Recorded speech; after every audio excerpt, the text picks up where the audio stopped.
La remodelació interior, la segona fase de l'antiga escola bressol La Font del Rieral, com a espai jove, avança s'hi treballa a diari, però sembla que s'anirà més enllà dels 6 mesos inicialment previstos. A les dificultats de rehabilitar un edifici singular tant pels materials utilitzats i com per la seva concepció. Aquest febrer s'hi ha afegit un primer entrebanc que, segons els responsables de l'obra, està fent endarrerir la reforma. La caldera de pèl·lets de l'antiga llar d'infants, que en principi funcionava i que s'havia d'aprofitar, s'haurà de canviar. Està espatllada.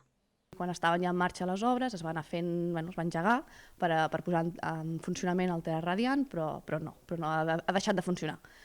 Per tant, ens hem trobat que això ens està fent parar el que teníem previst amb el tema d'instal·lacions i pel que fa també la posta en marxa del terra radiant, pel que fa també a l'acabat final del paviment, i tot això ens ho està retrasant.